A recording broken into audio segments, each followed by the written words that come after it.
약속을 안 지키면 신혼집 공동명의를 돌려줄 수밖에 없어. 안녕하세요. 저는 현숙이라고 합니다.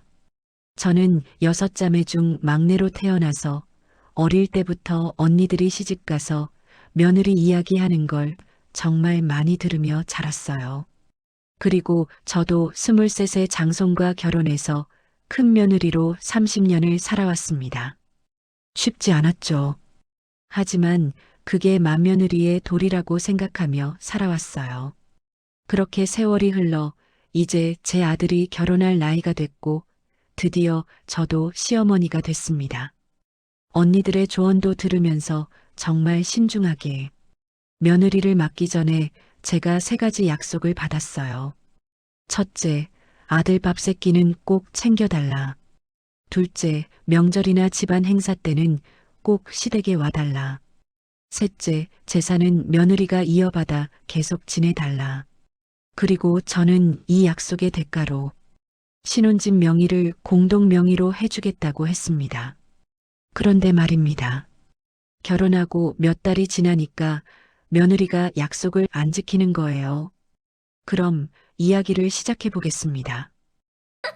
본격적인 이야기 시작하기 전에 구독 한 번씩 눌러주시면 정말 큰 힘이 됩니다. 모두 건강하세요. 현숙 씨는 6자매 중 막내로 태어났습니다. 어린 시절부터 언니들이 하나둘 시집을 가는 모습을 지켜봤죠. 그런데 언니들이 시집간 후에 친정에 올 때마다 하는 이야기가 있었습니다. 바로 며느리 이야기였어요. 아이고, 우리 며느리는 말이야. 언니들의 한숨 섞인 푸념을 들으며 현숙 씨는 마음속으로 생각했습니다. 나는 좋은 며느리를 만나야 할 텐데. 하지만 정작 본인은 23세 장손과 결혼하면서 큰 며느리의 삶을 시작하게 됐습니다. 시댁은 넉넉한 편이었지만 그만큼 집안 어른들의 기대도 컸습니다. 명절이면 큰 제사상을 차려야 했고 집안 대소사마다 맏며느리인 현숙 씨가 앞장서야 했죠. 시어머니 눈치를 보며 시댁 식구들 입맛을 맞추며 그렇게 30년을 살아왔습니다. 힘들지 않았냐고요? 물론 힘들었습니다. 하지만 현숙 씨는 그게 맏며느리의 도리라고 생각했어요. 그런 세월을 보내고 나니 어느새 머리에 흰머리가 섞이기 시작했고 아들도 장성해서 결혼을 생각할 나이가 됐습니다. 그러던 어느 날이었습니다. 아들에게서 전화가 왔어요. 엄마, 나 소개시켜 줄 사람이 있어. 이번 주말에 같이 식사 한번 할까? 현숙 씨의 가슴이 두근거리기 시작했습니다. 드디어 아들이 며느리감을 데려온다는 거였으니까요. 전화를 끊자마자 현숙 씨는 큰언니에게 전화를 걸었습니다. 언니, 우리 아들이 여자친구를 데려온대. 나 어떻게 해야 돼? 아이고, 드디어 내 차례가 왔구나. 근데 말이야, 현수가. 너 며느리 들이기 전에 꼭 확인해야 할 게 있어. 큰언니는 자신의 경험담을 늘어놓기 시작했습니다. 둘째 언니, 셋째 언니, 넷째 언니, 다섯째 언니. 현숙 씨는 그날 밤 언니들과 돌아가며 전화 통화를 했습니다. 언니들은 한결같이 말했어요. 미리 약속을 받아놔야 해. 결혼하고 나면 달라지는 게 며느리야. 아들 밥은 꼭 챙겨달라고 해. 요즘 며느리들은 그것도 안 한다니까. 명절에 안 오는 며느리도 있대. 미리 못을 박아놔. 현숙 씨는 언니들의 조언을 공책에 빼곡히 적어 내려갔습니다. 그리고 밤새 고민했어요. 어떻게 말을 꺼내야 며느리가 기분 나빠하지 않을까. 하지만 확실히 해두는 게 서로를 위해 좋은 거겠지. 드디어 주말이 됐습니다. 현숙 씨는 새벽부터 일어나 집안을 정리했어요. 며느리가 될 사람이 올 집이니까요. 거실 구석구석 먼지를 닦아내고 식탁을 정갈하게 차렸습니다. 아들이 좋아하는 음식들로 상을 가득 채웠죠. 이 정도면 괜찮겠지? 현숙 씨는 거울을 보며 옷매무새를 가다듬었습니다. 너무 까다로운 시어머니로 보여도 안 되고 그렇다고 너무 만만해 보여도 안 될 것 같았어요. 손은 자꾸 떨렸고 가슴은 계속 두근거렸습니다. 초인종이 울렸습니다. 엄마 왔어요. 아들의 목소리와 함께 낯선 여자의 목소리가 들렸어요. 안녕하세요, 어머님. 문이 열리고 들어온 여자는 단정한 인상의 30대 초반으로 보이는 젊은 여성이었습니다. 이름은 지은. 밝은 미소와 또렷한 목소리가 인상적이었죠. 어서 와요. 많이 떨렸죠? 나도 떨려서 아침부터 정신이 없었어요. 현숙 씨가 억지로 웃으며 말했습니다. 식사 시간 내내 현숙 씨는 지은 씨를 관찰했어요. 밥을 먹는 모습, 말하는 태도, 아들을 대하는 방식까지. 다행히 지은 씨는 예의 바르고 차분한 사람 같았습니다. 식사가 끝나고 차를 마시는 시간이었습니다. 현숙 씨는 조심스럽게 입을 열었어요. 지은 씨, 우리 아들이 장손이라는 거 알고 있죠?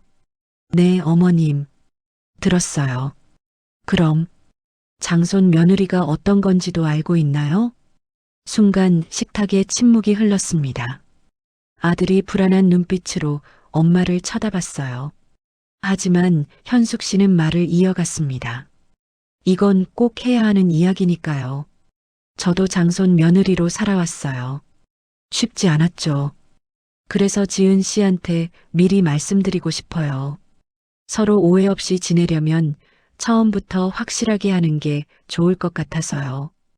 현숙 씨는 준비해 온 말을 꺼냈습니다. 3가지만 약속해 주세요. 첫째, 아들 밥 세끼는 꼭 챙겨주세요. 아침, 점심, 저녁 다요. 둘째, 명절이나 집안 행사 때는 꼭 시댁에 와주세요. 셋째, 재산은 며느리가 이어받아서 계속 지내주세요. 지은 씨가 잠시 생각하는 표정을 지었습니다. 현숙 씨의 가슴이 조마조마했어요. 혹시 부담스러워하는 건 아닐까? 거절하는 건 아닐까?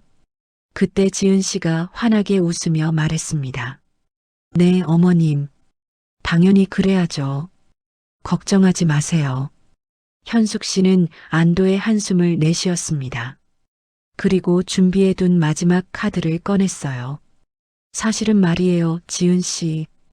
이 3가지 약속을 지켜준다면 제가 하나 해드릴 게 있어요. 신혼집 있잖아요. 그 집 명의를 공동 명의로 해드릴게요.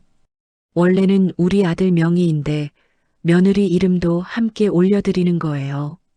아들이 깜짝 놀라 엄마를 쳐다봤지만 현숙 씨는 태연했습니다. 지은 씨가 정중하게 대답했어요. 어머님, 감사합니다. 명의야 어찌됐든 저는 최선을 다할게요. 약속드릴게요. 그날 저녁 지은 씨와 아들이 돌아간 후 현숙 씨는 거실 소파에 앉아 생각에 잠겼습니다. 다를 거야. 내가 미리 확실하게 해뒀으니까. 우리 며느리는 언니들 며느리랑 다를 거야. 현숙 씨는 가슴이 뿌듯했습니다. 언니들의 실수를 반복하지 않았다는 자부심도 있었고요. 하지만 마음 한편에는 작은 의심도 자리 잡고 있었어요. 정말 만약에 약속을 안 지키면 어떡하지? 그때는 부동산 명의를 다시 가져와야겠지. 현숙 씨는 고개를 저었습니다. 아니야, 그럴 일 없을 거야. 지은 씨는 좋은 아이 같던데. 게다가 확실하게 약속까지 받았잖아. 그렇게 현숙 씨는 며느리를 맞을 준비를 마쳤습니다. 결혼식을 올리고 석 달쯤 지났을 때였습니다. 셋째 언니한테 전화가 왔어요. 현수가 너네 아들 아침 못 얻어먹고 다니나 봐. 그게 무슨 말이에요? 우리 막내가 너네 아들이랑 인스타 친구래. 그게 뭐야 언니? 인터넷에 일기처럼 사진도 남기고 글도 남기고 하는 거래. 근데 매일 아침 공복이라고 상쾌하다 이렇게 올라온다는데? 저는 놀란 마음을 뒤로 한 채 언니와의 전화를 끊고 며느리에게 전화를 걸었습니다. 전화벨이 몇 번 울리더니 지은 씨의 밝은 목소리가 들렸어요. 어머님, 안녕하세요? 응, 지은아. 아침 먹었어? 네, 저는 먹었어요. 그런데, 혹시 아들 아침 안 먹고 다니니? 아, 남편이요? 남편은 안 먹고 나갔어요. 현숙 씨는 참았던 말을 꺼냈습니다. 지은아, 우리 결혼 전에 약속했잖아. 아들 밥 세끼 챙겨준다고. 그때 지은 씨가 태연하게 대답했어요. 어머님, 그게요. 남편이 다이어트를 하기로 했어요. 간헐적 단식이라고 들어보셨어요? 요즘 건강에 되게 좋다고 하더라고요. 장수의 비결은 소식이래요. 그래도 아침은 먹어야 하는 거 아니야? 남편이 직접 알아보고 마음먹은 건데 제가 반대할 수는 없잖아요. 저도 도와줘야죠. 대신 점심이랑 저녁은 더 신경 써서 챙기고 있어요. 현숙 씨는 할 말을 잃었습니다. 틀린 말은 아니었으니까요. 아들이 직접 선택한 건데 며느리 보고 억지로 먹이라고 할 수도 없는 노릇이었죠. 그래, 알았어. 그럼 점심이랑 저녁은 꼭 챙겨줘. 네, 어머님. 걱정 마세요. 전화를 끊고 나서도 현숙 씨는 뭔가 석연찮았습니다. 간헐적 단식이라. 요즘은 그런 게 있나 보네. 그래도 아침은 먹어야 하는 거 아닌가. 하지만 뭐라 할 수가 없었어요. 며느리 말도 일리가 있었고, 게다가 아들이 원하는 거라니까요. 시간은 빠르게 흘러 추석이 한 달도 채 남지 않은 8월 말이었습니다. 현숙 씨는 명절 준비를 미리미리 해야겠다는 생각에 며느리에게 전화를 걸었어요. 작년에는 며느리가 없었지만 올해는 처음으로 맏며느리로서 명절을 보내는 거니까 미리 의논해야 할 게 많았죠. 지은아, 나야. 추석 준비 좀 같이 의논하려고. 아, 네, 어머님. 근데 어머님, 저희가 추석 전날 못 갈 것 같아요. 현숙 씨의 손이 멈췄습니다. 뭐, 그럼 추석 당일에 온다고? 남편 회사에서 프로젝트가 있대요. 추석 전날까지 마감이라고 하더라고요. 현숙 씨는 속이 상했어요. 이게 말이 됩니까? 그럼, 지은이 너라도 먼저 혼자 올 수는 있잖아. 어머님, 남편 혼자 두고 제가 먼저 갈 수는 없잖아요. 프로젝트 마감하느라 힘들 텐데 옆에서 제가 도와줘야죠. 현숙 씨는 입술을 깨물었습니다. 또 합리적인 이유였어요. 남편이 힘들 때 옆에 있어줘야 한다는데 뭐라고 말할 수가 없었죠. 하지만 마음은 편치 않았습니다. 그래, 알았어. 그럼 늦지 않게 와야 해. 네, 어머님. 죄송해요. 전화를 끊고 현숙 씨는 한숨을 쉬었습니다. 혹시 친정부터 가려는 건 아닐까? 온갖 생각이 머릿속을 스쳤어요. 그리고 며칠 후 현숙 씨는 남편 제사 준비를 위해 며느리를 불렀습니다. 남편이 돌아가신 지 벌써 5년. 매년 정성껏 제사상을 차려왔지만 올해는 며느리가 있으니 함께 준비해야 했죠. 지은 씨가 시댁에 왔습니다. 현숙 씨는 제사상에 올릴 음식 목록을 하나하나 설명했어요. 탕, 적, 나물, 과일. 준비할 게 한두 가지가 아니었죠. 그런데 지은 씨가 조심스럽게 말을 꺼냈습니다. 어머님, 제가 한 가지 여쭤봐도 될까요? 그래, 뭔데? 제사를 조금 간소하게 치르면 안 될까요? 현숙 씨는 깜짝 놀랐습니다. 간소하게? 제사를 간소하게 치르자고? 무슨 소리야? 제사는 정성껏 지내야 하는 거야. 아, 그게 아니라요. 저도 정성을 안 들이자는 게 아니에요. 음식도 너무 많이 준비하다 보면 남는 것도 많고요. 전통 방식도 중요하지만 좀 더 의미 있게 간소하게 하면 안 될까 해서요. 현숙 씨는 어이가 없었습니다. 이건 또 무슨 핑계인가 싶었어요. 어머님, 요즘은 많은 집에서 그렇게 한대요. 음식을 적게 하되 정성을 더 담는 거죠. 그게 오히려 의미가 있다고 생각해요. 현숙 씨는 답답했습니다. 며느리 말이 완전히 틀린 건 아니었으니까요. 요즘 뉴스에서도 명절 음식 쓰레기가 문제라고 하더라고요. 하지만 그래도 제사는 제사잖아요. 간소하게 하자는 게 어딘가 제사를 귀찮아하는 것처럼 느껴졌습니다. 알았어. 근데 너무 간소하게는 안 돼. 기본은 지켜야지. 네, 어머님.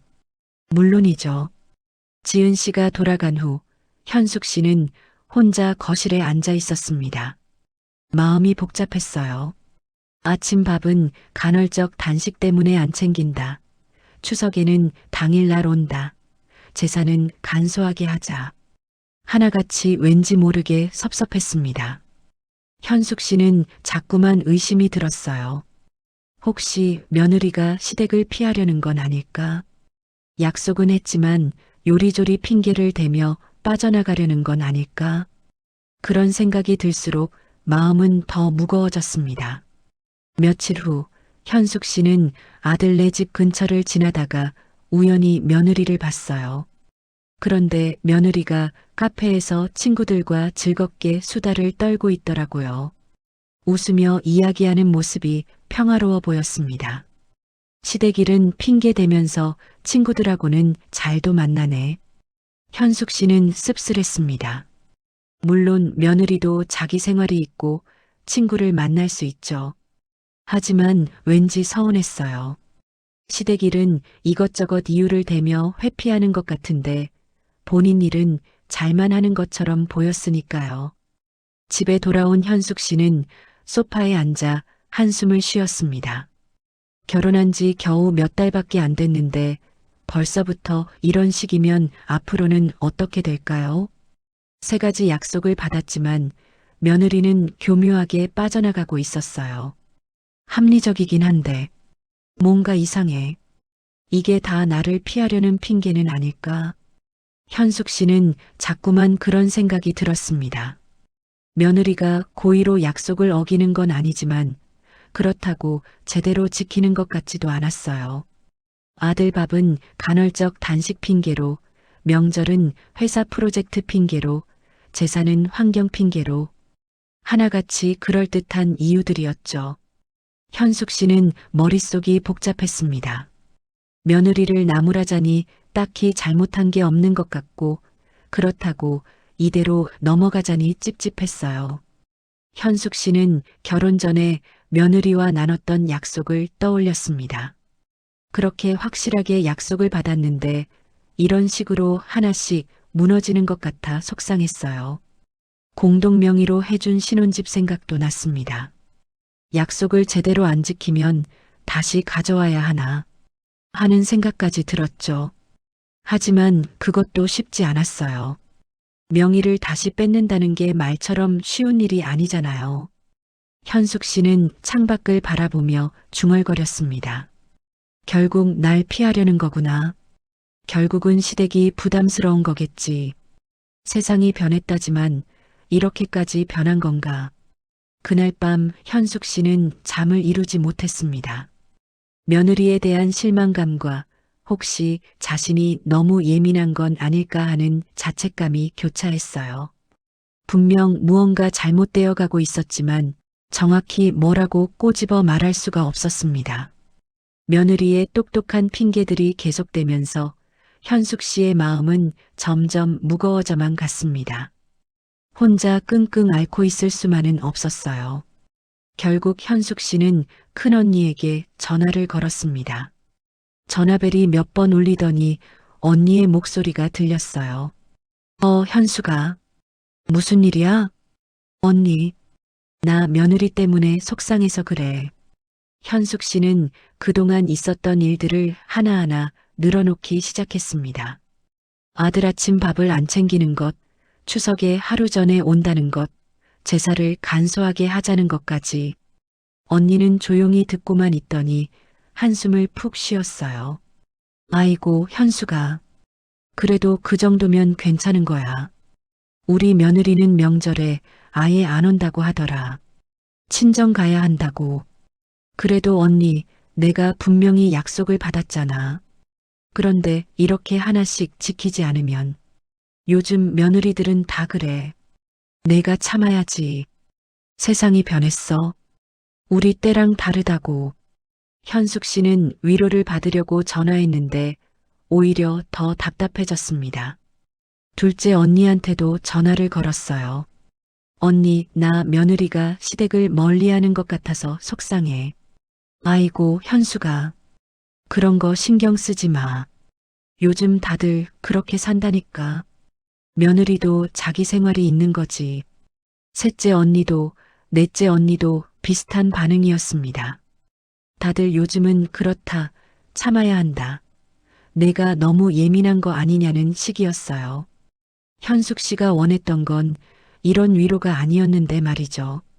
오히려 전화를 끊고 나니 더 외로웠습니다. 언니들도 날 이해 못하는구나. 나만 유난 떠는 건가. 며칠 후 현숙 씨는 오랜만에 친구들을 만났습니다. 같은 아파트 단지에 사는 또래 친구들이었죠. 다들 며느리가 있는 사람들이었어요. 카페에 모여 차를 마시며 이런저런 이야기를 나누다가 현숙 씨가 조심스럽게 입을 열었습니다. 너희는 며느리랑 어때? 잘 지내? 친구 한 명이 웃으며 대답했어요. 뭐, 그냥저냥 지내지. 요즘 며느리들은 우리 때랑 다르잖아. 적당히 거리 두고 지내는 게 답이더라. 다른 친구가 끼어들었습니다. 맞아. 너무 기대하면 안 돼. 며느리도 자기 인생 사는 거니까. 현숙 씨는 자신의 이야기를 꺼내봤어요. 결혼 전에 3가지 약속을 받았던 것, 그런데 며느리가 하나씩 지키지 않는 것 같다는 것. 친구들의 반응은 의외였습니다. 아니, 현수가 요즘 세상에 그런 약속을 받아? 며느리가 기분 나빴겠다. 그러게. 간헐적 단식하는데 억지로 먹이라고 할 순 없잖아. 며느리 말도 일리가 있는 것 같은데?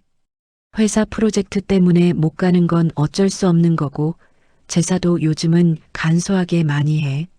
며느리가 현명한 것 같은데. 현숙 씨는 할 말을 잃었습니다. 친구들마저 며느리 편을 드는 것 같았어요. 아니, 정확히는 현숙 씨가 너무 고지식하다는 식이었죠. 그래도 약속은 약속이잖아. 현숙 씨가 작게 중얼거렸지만 아무도 귀 기울여 주지 않았습니다.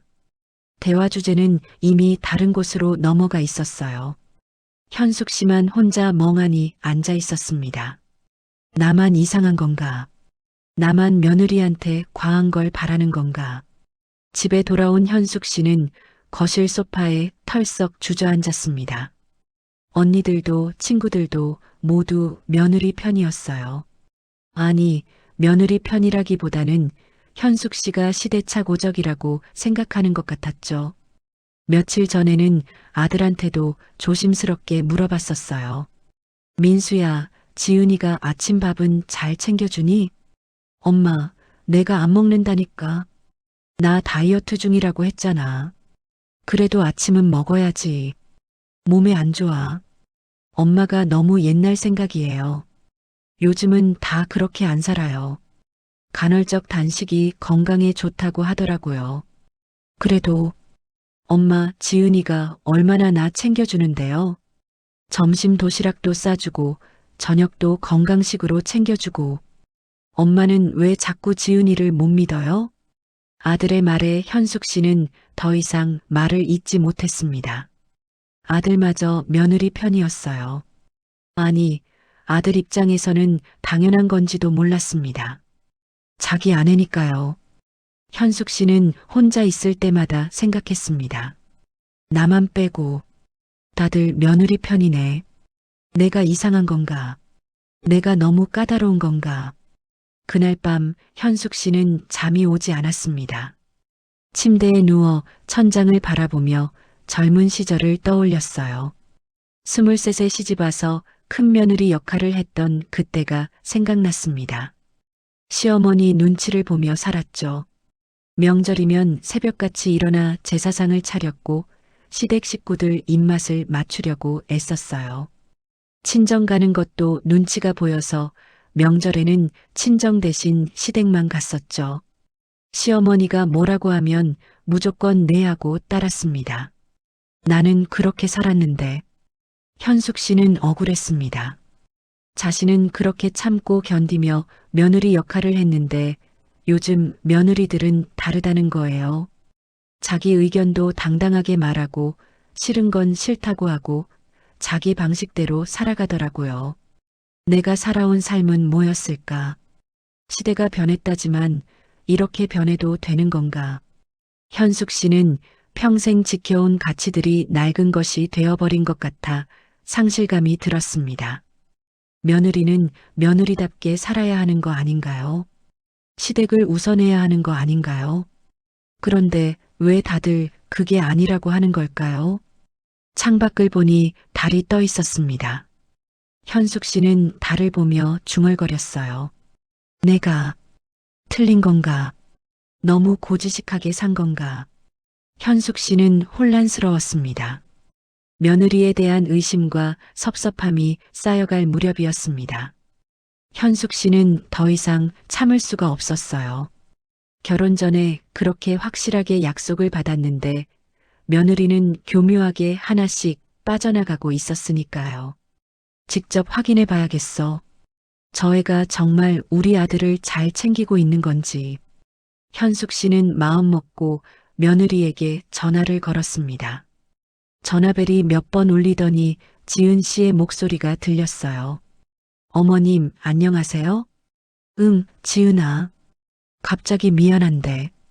우리 집 보일러가 고장났어. 수리기사가 내일 온다는데 오늘 하루만 너희 집에서 잘 수 있을까?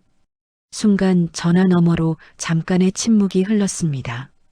현숙 씨는 가슴이 조마조마했어요. 혹시 거절하는 건 아닐까?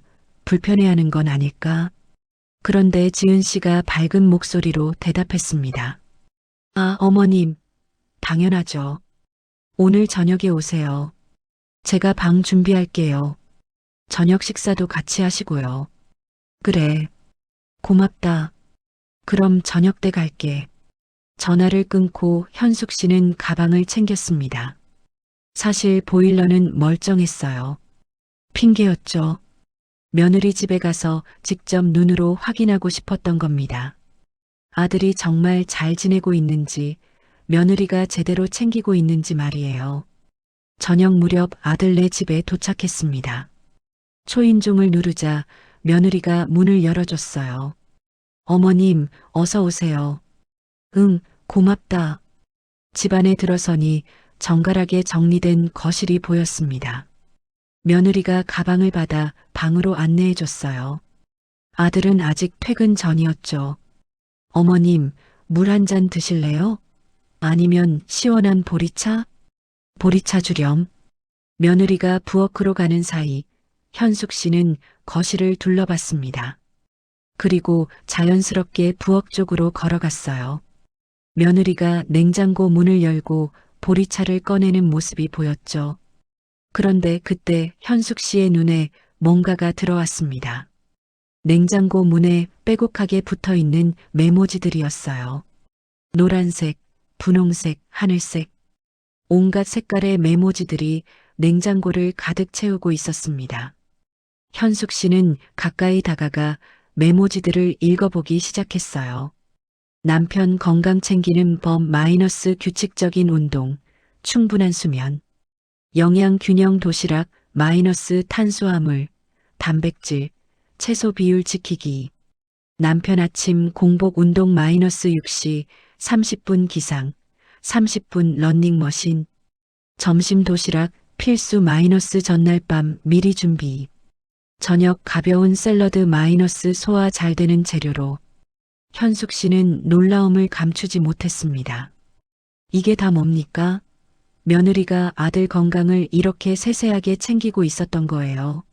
아침을 안 챙긴다고 생각했는데 알고 보니 아침 운동 시간까지 메모해 두고 있었던 겁니다. 어머님, 보리차 여기 있어요. 며느리가 컵을 건네며 약간 부끄러운 표정을 지었어요. 아, 메모 보셨어요? 제가 기억력이 안 좋아서요. 남편 건강 관리하는 게 처음이라 이것저것 찾아보고 메모해 두는 거예요. 현숙 씨는 아무 말도 하지 못했습니다. 목이 메는 것 같았어요. 며느리를 오해했던 자신이 부끄러웠습니다. 보리차를 마시고 거실로 돌아온 현숙 씨는 소파에 앉았습니다. 그런데 거실 식탁 위에 공책 한 권이 놓여 있는 게 보였어요. 표지에는 아무것도 쓰여 있지 않았지만 뭔가 궁금해서 펼쳐봤습니다. 공책을 펼치는 순간 현숙 씨는 숨이 멎는 것 같았습니다. 거기에는 시아버지 이야기가 빼곡하게 적혀 있었어요. 현숙 씨도 잊고 있던 것들까지 말이죠. 아버님이 좋아하셨던 음식 마이너스 된장찌개 두부 많이, 고등어구이, 시금치나물. 아버님 취미 마이너스 등산, 독서 역사책, 바둑. 아버님이 평소 하시던 말씀 사람은 베풀고 살아야 해. 가족이 제일 중요하다. 아버님이 자주 가시던 곳 마이너스 노인복지관, 무료급식 소봉사. 그리고 공책 뒷부분에는 이런 메모가 있었습니다.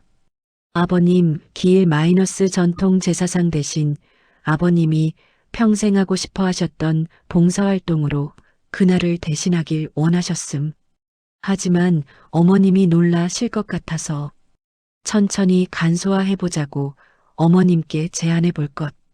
내가 제사를 준비한다고 하나 어머님이 신경 쓰이시고 제사 준비로 힘드실 것 같아 걱정됨. 현숙 씨의 눈에서 눈물이 핑 돌았습니다. 며느리는 한 번도 만난 적 없는 시아버지를 이렇게 기억하고 있었던 거예요. 아니, 기억하려고 노력하고 있었던 겁니다. 바로 그때 현관문이 열리는 소리가 들렸습니다. 아들이 퇴근한 거였죠. 엄마 왔어? 보일러 고장 났다며? 응, 그래. 현숙 씨는 공책을 덮으며 대답했습니다. 아들은 샤워를 하러 들어갔고 며느리는 저녁 준비를 시작했어요. 현숙 씨는 며느리를 도우려고 부엌으로 갔습니다. 함께 저녁을 준비하며 현숙 씨는 며느리를 새롭게 보게 됐어요. 조심스럽게 말을 꺼냈습니다. 지은아, 공책 봤어.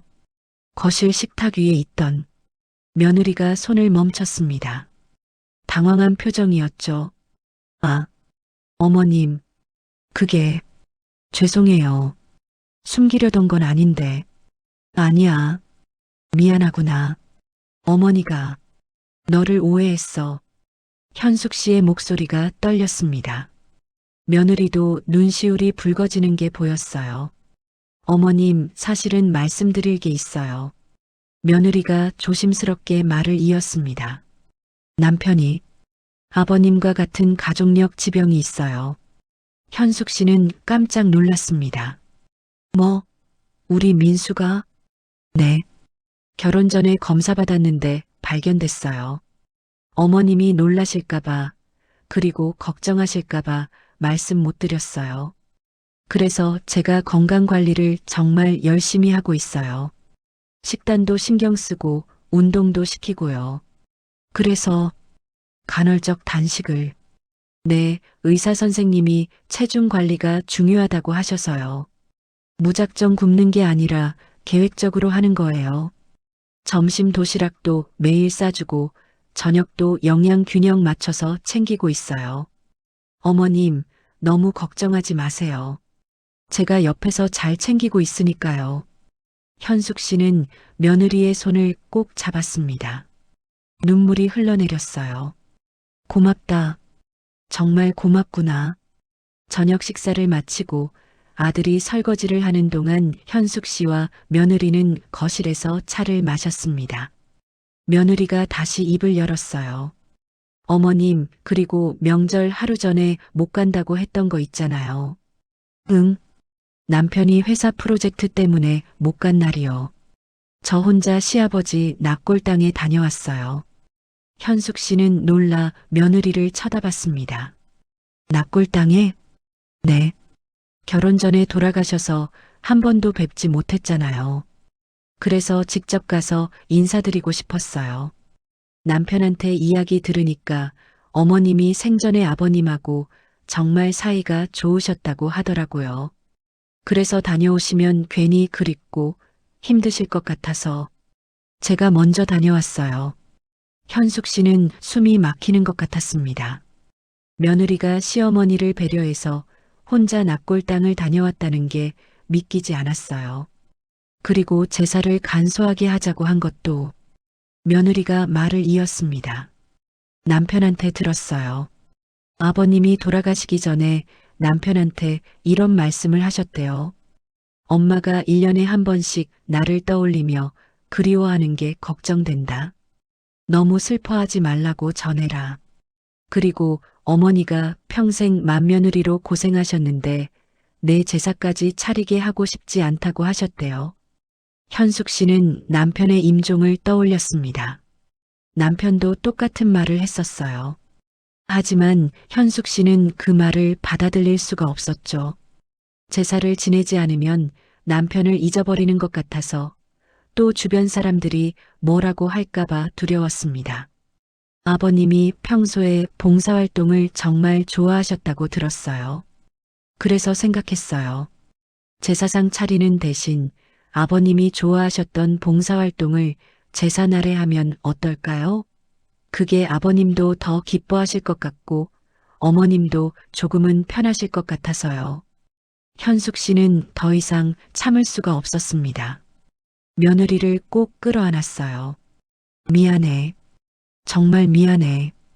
어머니가 너를 오해했어. 며느리도 현숙 씨를 안으며 울었습니다. 아니에요, 어머님. 제가 소통을 잘못했어요.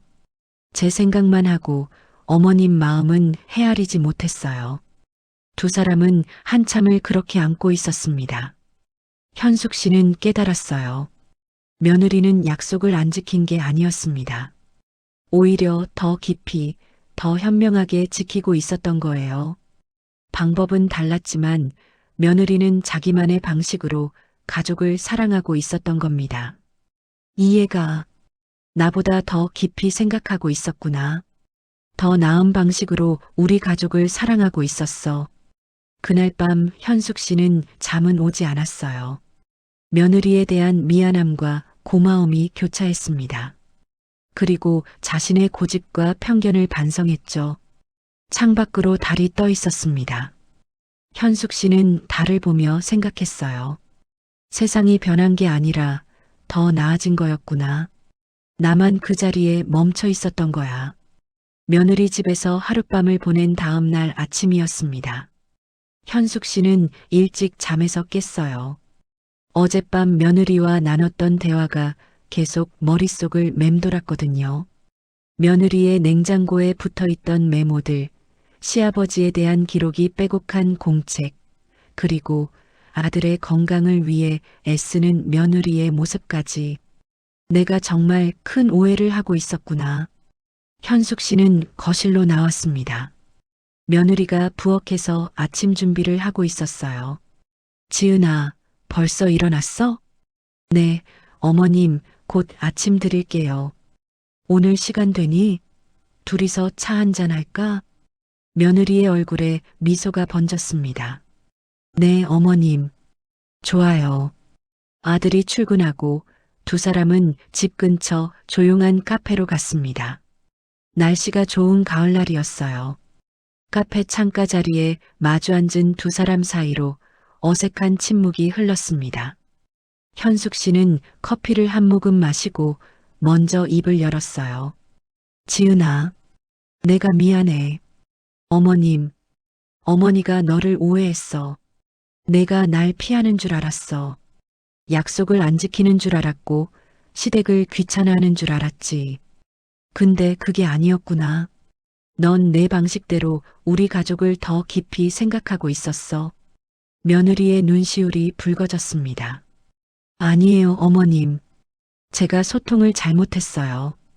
어머님이 섭섭하실 줄 알면서도 제 방식만 고집했어요. 제가 왜 그렇게 하는지 미리 말씀드렸어야 했는데, 어머님 마음을 더 헤아렸어야 했는데, 아니야. 어머니가 너무 고지식했어. 형식만 따졌지 내 마음은 몰라줬어. 현숙 씨가 며느리의 손을 잡았습니다. 따뜻한 온기가 전해졌어요. 시아버지 납골당에도 혼자 다녀오고 우리 민수 건강도 그렇게 챙겨주고 있었는데 내가 그것도 모르고 섭섭해했네. 정말 미안하구나. 며느리가 고개를 저었습니다. 어머님, 저야말로 죄송해요.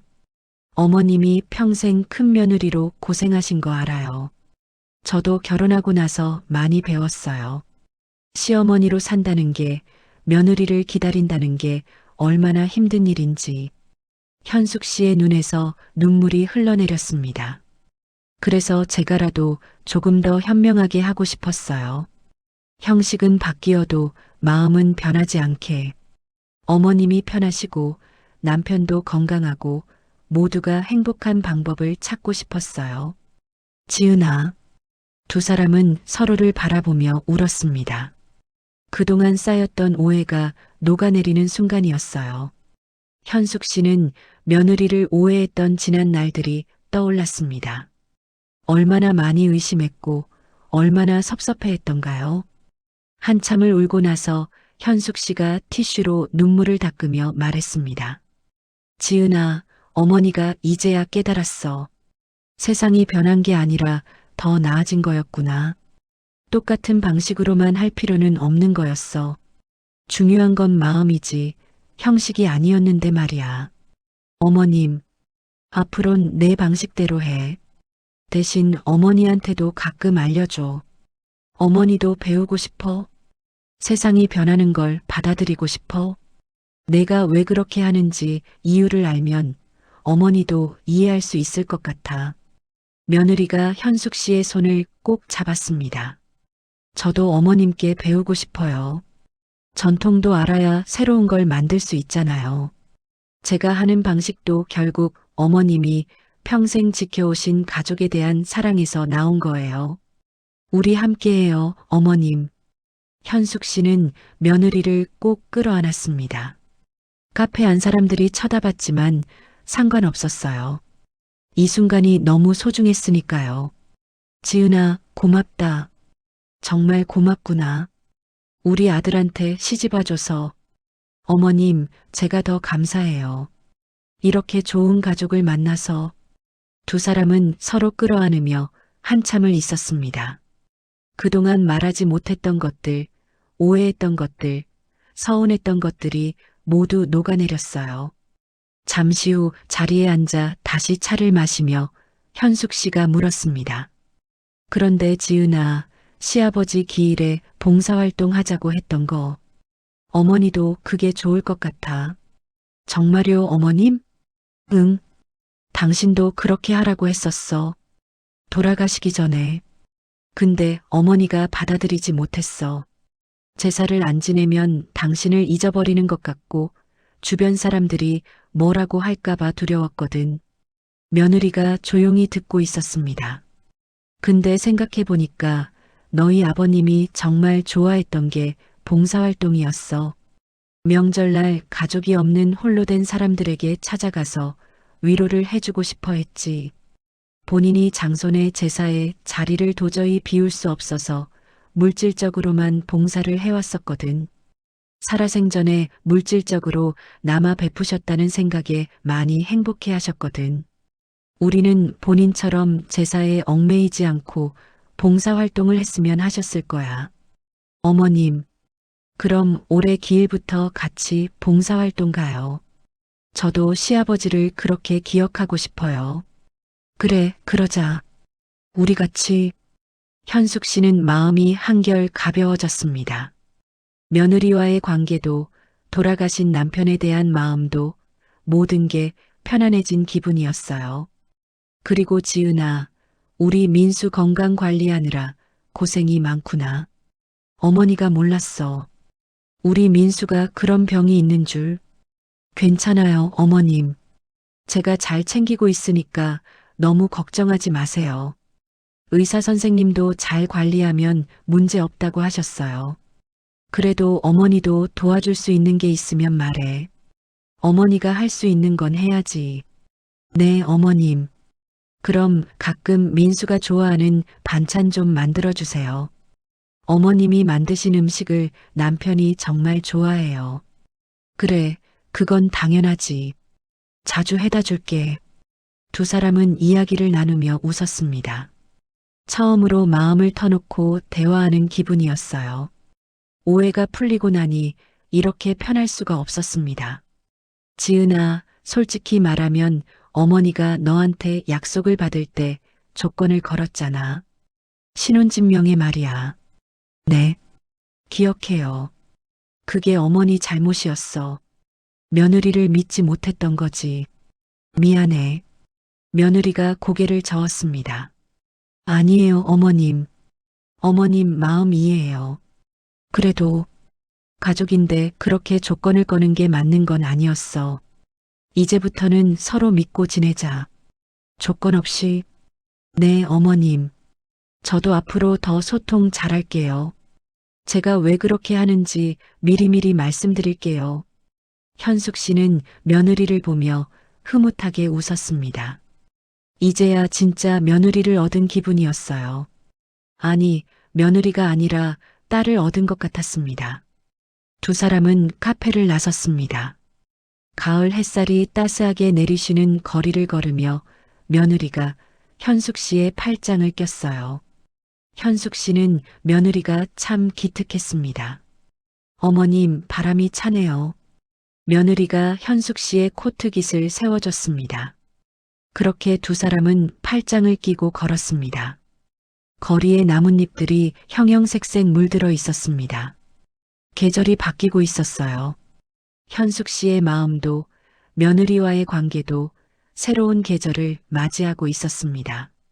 세대는 달라도 방법은 달라도 가족을 사랑하는 마음만은 같았구나. 현숙 씨는 며느리와 함께 걸으며 생각했습니다.